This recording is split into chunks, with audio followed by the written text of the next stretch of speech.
आज आपण इयत्ता 4थी स्कॉलरशिप या घटकांतर्गत 6वा घटक 1 ते 100 या संख्यांवर आधारित प्रश्न या ठिकाणी बघणार आहोत. यावर आधारित प्रश्न बघण्या अगोदर आपल्याला काही मूलभूत संकल्पना आपल्याला माहिती असणे आवश्यक आहे. तर ती माहिती कोणती आहे? तर या ठिकाणी मी 2 सारणी आखलेल्या आहेत. तर यामध्ये आपण अंक आणि किती वेळा येतो हे आपल्याला बघायचं आहे. तर या ठिकाणी अंक आपण लिहूया 0. 1 ते 100 या अंकांमध्ये 0 किती वेळा येतो? तर 0 बघा आपल्याला माहिती आहे की 10 मध्ये, नंतर 20, 30, 40, 50, 60, 70, 80, 90 आणि 100 मध्ये 2 वेळा असा हा 11 वेळा या ठिकाणी येतो. त्यानंतर 1 हा अंक किती वेळा येतो? तर 1 आपल्याला माहिती 1 मध्ये, 10 मध्ये, त्यानंतर 11च्या लाईन मध्ये 11 ते 19 आणि नंतर 21, 31, 41 असा 91 पर्यंत आणि 100 मध्ये एकदा असा तो 21 वेळा येतो.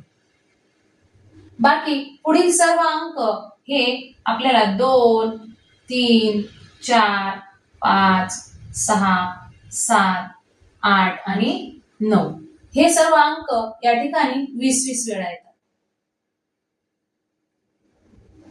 आता बघा या ठिकाणी हा प्रत्येक अंक 20 वेळा या ठिकाणी येतो.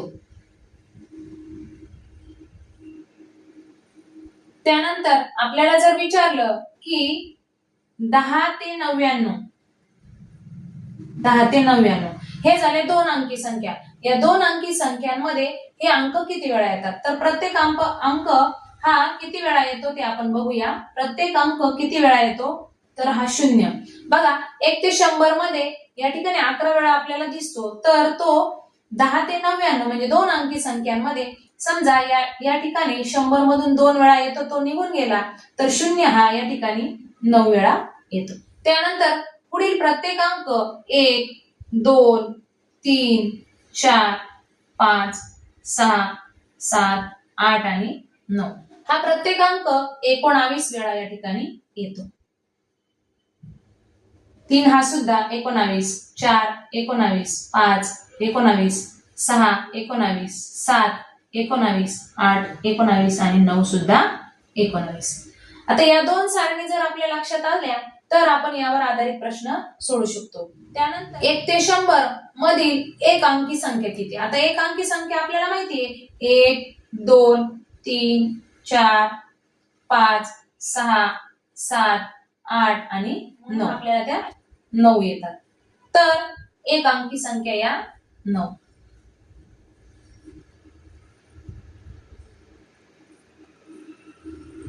दोन अंकी संख्या किती येतात? तर आपल्याला माहिती आहे की 10 पासून तर 99 पर्यंत या ठिकाणी 2 अंकी संख्या या 90 आहेत. 2 अंकी संख्या किती आहे? तर 90 आहे. 3 अंकी किती आहे? तर 100 पर्यंत आपल्याला माहिती आहे की फक्त 100 हा अंक म्हणजेच एक वेळाच ती संख्या आहे 3 अंकी. म्हणजे 3 अंकी संख्या किती आहे? तर 1 आहे. 1 ते 100 मध्ये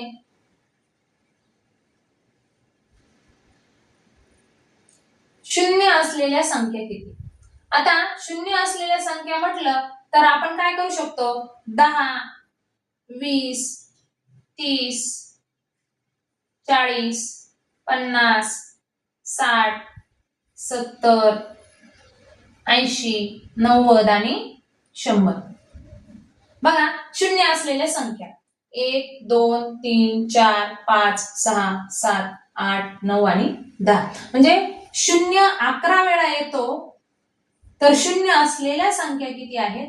तर 10 आहे. मग 0 असलेल्या संख्या 10 आहेत. तर 0 नसलेल्या संख्या किती? तर आपल्याला माहिती 1 ते 100 पर्यंत 100 संख्या आहेत. तर 0 असलेल्या जर संख्या 10 असतील, या 10 सोडून उरलेल्या 90 संख्या या 0 नसलेल्या असणार आहे. म्हणजे 1 ते 100 मध्ये एकक आणि दशकाच्या ठिकाणी, एकक आणि दशक स्थानी समान अंक असलेल्या संख्या किती? एकक आणि दशक दोन्ही ठिकाणी आपल्याला समान अंक हवेत, तर त्या संख्या म्हणजेच 11च्या पटीतल्या संख्या आहे बघा. 11चा पाडा आपण जर म्हटला 11 एका 11, 11 दुने 22, 11 त्रिक 33, 11 चौक 44, 11 पाचे 55, 11 सक 66, 11 सत्ते 77, 11 आठे 88 आणि 11 नवे 99. बघा, एकक आणि दशकाच्या ठिकाणी समान अंक असलेल्या म्हणजेच 11च्या पाड्यातल्या संख्या, तर त्या किती आहेत? 1 2 3 4 5 6 7 8 आणि 9. त्या संख्या आहेत 9. आता जर 11च्या पटीतल्या विचारल्या तर परीक्षेमध्ये आपल्याला विविध प्रकारचे 12च्या पटीतल्या, 13च्या पटीतल्या, 16च्या पटीतल्या या प्रकारचे प्रश्न सुद्धा आपल्याला यावर आपण सराव करणं आवश्यक आहे. 1 ते 100 मध्ये समसंख्या किती? आता सम आपल्याला माहितीये की समसंख्या म्हणजे काय, तर आपण मागच्या व्हिडिओमध्ये बघितलं होतं की ज्या संख्यांच्या एकक स्थानी 0 2 4 6 0 2 4 6 8 यापैकी एक अंक असतो तर ते सम होतात. मग अशा 1 ते 100 मध्ये समसंख्या आहेत 50. आणि विषम पण आपल्याला माहिती आहे की विषम संख्या म्हणजे काय, तर तुमच्या लक्षात असेल की ज्या संख्येच्या एकक स्थानी 1 3 5 7 आणि 9 यापैकी एक अंक असतो त्या विषम संख्या असतात. मग विषम संख्या या समसंख्या 50 आणि विषम संख्या सुद्धा 50 अशा एकूण त्या 100 संख्या झाल्या. जर आपल्याला विचारलं 2 अंकी समसंख्या किती, हा बदल आहे बघा. 1 ते 100 मध्ये सम 50 विषम 50. जर आपल्याला 2 अंकी संख्या विचारल्या तर 2 अंकी सम 2 अंकी सम तर त्या आहेत 45. 1 ते 9 पर्यंतच्या निघून जातात आणि 100 हा अंक निघून जातो, म्हणजेच आपल्याला त्या मिळतात 45. आणि विषम सुद्धा 2 अंकी किती आहेत, तर त्या 45 आहेत. म्हणजे बघा, आपल्याला 1 ते 100 विचारलं तर 50 येतात, 2 अंकी विचारल्या तर त्या 45 येतात. आता या घटकावर कशा प्रकारचे प्रश्न येतात ते आपण बघूया. प्रश्न बघूया पहिला. 1 ते 100 मध्ये 1 ते 100 संख्यांमध्ये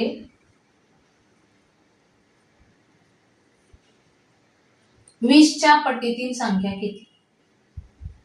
20च्या पटीत म्हणजेच पट म्हणजेच आपल्याला माहिती आहे पाड्याच्या पटीतल्या पाडा.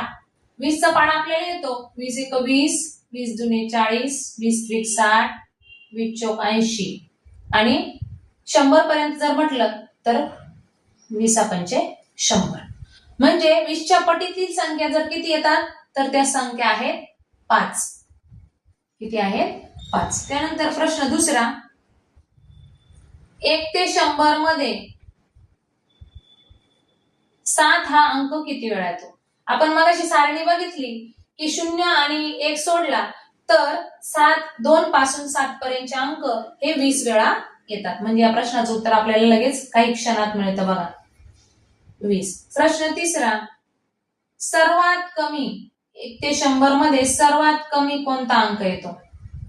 तर सर्वात कमी आपण बघितलाय की 0 हा अंक 11 वेळा येतो, म्हणजे तो सर्वात कमी येतो. बाकीचे अंक बघा, 1 हा अंक आपण बघितला की 21 वेळा येतो, बाकीचे अंक 20 वेळा येतात. फक्त सर्वात कमी कोणता अंक येतो तर 0 हा अंक कमी वेळा म्हणजेच तो आपल्याला माहितीये 11 वेळा येतो. प्रश्न चौथा.